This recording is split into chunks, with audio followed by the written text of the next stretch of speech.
G-Tang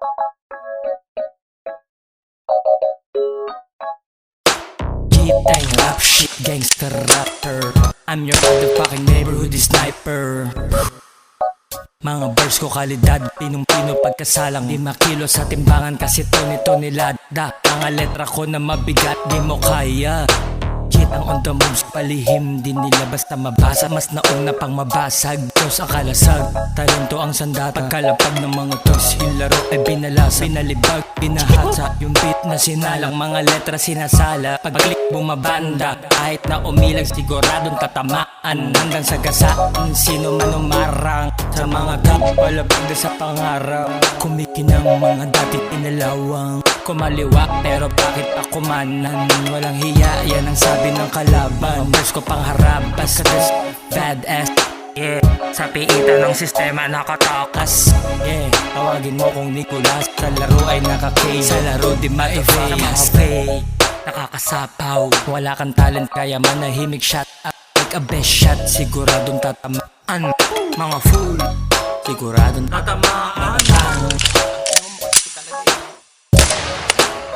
Mga tag sobrang init sa mata. So hot, sobrang init, so hot. So what kung nag-i-smoke o nag-shit?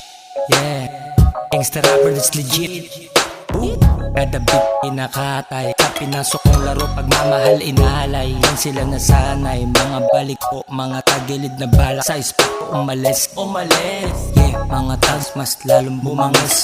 Kaya lahat sila tanis, inaakala mong nanghina. Nagkakamali kasi mas lalong lumakas. Antayin ang paglabas ng proyekt. Mga track, mga tag, yung pangalan may bakas.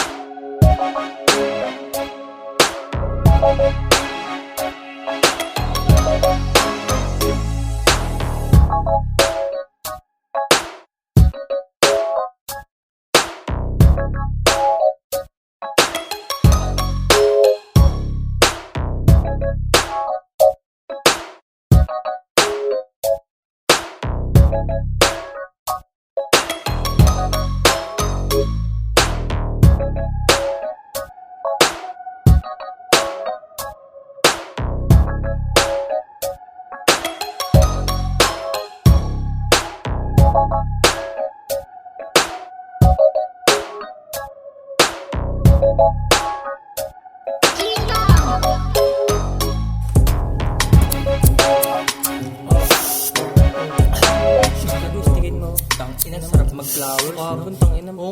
Kanina ba kinuhan? Yung cars na iyo, siguro lang eh. Ate mo, pero iabang nyo yun. Like ka tayo simula dyan. Masarap to yung talang G-Tang. Tapos pangano yan sa amin. Tira nila nga lang kaya nila pa mag-reklamo. Saka di naman sila pinapag-reklamo. Reklamo mo pa kasi nila nasindihan. Kaya dati pwede sigawan ako ng adi. Pangingailam, gano'n ako sigawan ko. Batas mo normal. Tangina mo, Homer, tawa ka ng tawan. Nababasa niya tayo. Pero siya hindi natin mabasa. Ngiti lang. Kaya mo kaya madami nababasa. Wala. Pero pag nagkahuli, pero di ko lang. Sa kubuyan lang kayo niyan. Tarima lang kagago. Arte pa sa pusto. Pero pumesto ko lang madami. Doon kayo isa. Gusto palagi siya. Pero gago, the best yan. Kasi si Homer, tangina. Oo, kasama nga Homer lang din nakakalam. Payag na sa kanan kamay mo. Pero okay lang, may hawak. Nutusan pa yung amo. This is rap shit, real shit. Naalala ko pa nung edad ko ay 16. Pumunta kaming okasyon pero umuwi agad. Sinama ko si Homer sa rektahan. Doon sa Bangya. Pang pang bang bang. Oh yeah, oh yeah. Bang bang bang bang bang bang. Oh yeah, oh yeah. Bang bang bang bang bang bang bang. Bang bang bang bang bang. Bang bang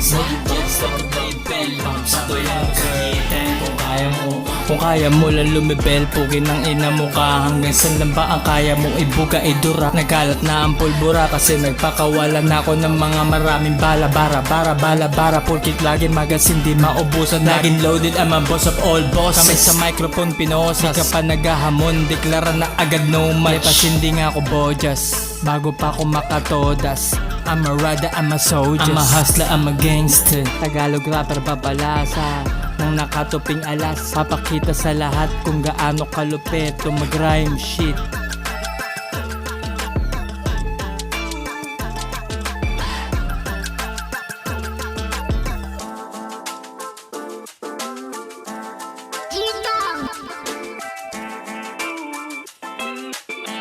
possible for him to do it.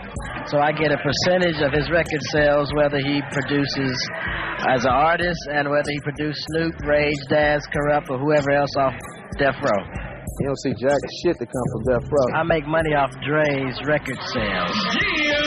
How many niggas out there like Eazy-E?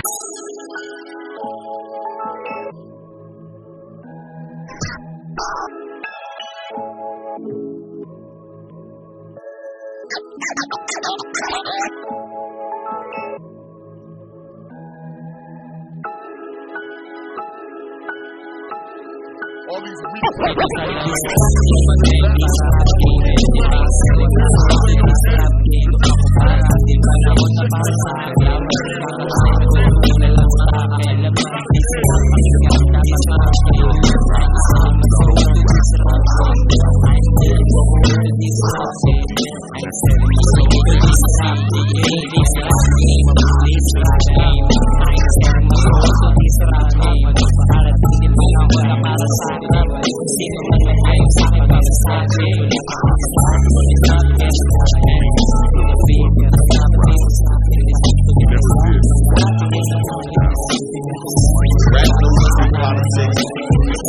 channel on YouTube, and we back in the streets with a dangerous topic, man. You know, we talk about a lot of street activity on this channel, mostly in the form of organized crime factions, in terms of gangs, street politics, and overall individuals that are involved in a life of criminality. But in this video, we got to speak about the specific set of criminals that exist within the legalized operation, known to me as the Los Angeles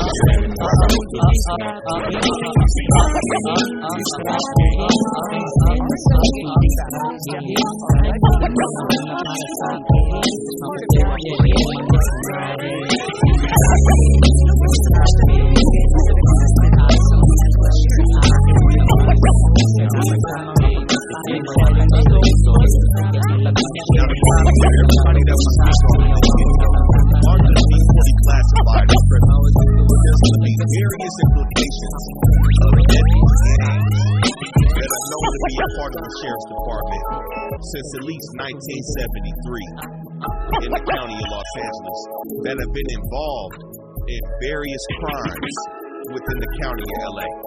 Now, it's to be noted that there's 23 different sheriff stations that are currently operating within the county of Los Angeles today. But one key fact that we have to bring to the table is the Los Angeles Sheriff's Department is the largest sheriff's department in the United States. So it's safe to say that Los Angeles County is one of the largest police operations in the country. The sheriff's office in LA County started in April of 1850. So April of this year marks 175 years of deputies